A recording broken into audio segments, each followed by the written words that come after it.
Nebraska has one of the lowest unemployment rates in the country, but employers will tell you attracting new and qualified workers is getting more difficult each day. 6 News reporter Craig Negrelli tells us that includes public safety, where the possibility to earn more than $60,000 a year exists right here in Omaha.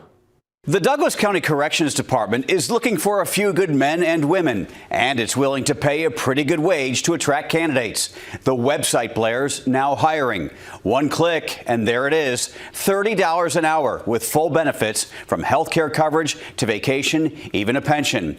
Overtime would push that wage even higher. Inside the sprawling building at the corner of 17th and Jones in downtown Omaha, Jail Director Michael Myers goes through the applications that are coming in. He says right now there are 406 corrections officers on staff. Ideally, the department needs about 450 to guard and watch over roughly 1,100 inmates. $30 an hour seems like a really good wage. How would you categorize it? It is, and we've had tremendous success with recruitment since that wage took effect. We are among the highest paying correctional agencies in the United States, and that is drawing interest locally, regionally, and even some folks from other parts of the country.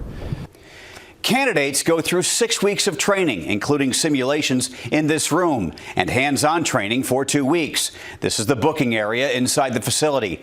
I asked the director about the perception that a so-called jail guard is not only a difficult job, but in some cases undesirable because you are constantly dealing with people who are under arrest and behind bars.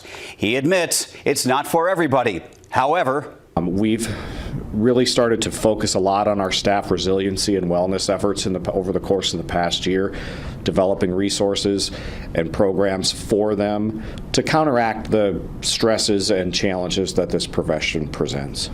Corrections has an academy planned for later this month with 40 applicants. Myers told me the now hiring sign will remain up as job candidates sometimes change their mind and drop out before completing the process.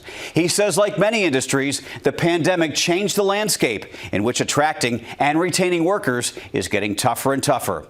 On your side, Craig Negrelli, 6 News. All right, thanks, Craig.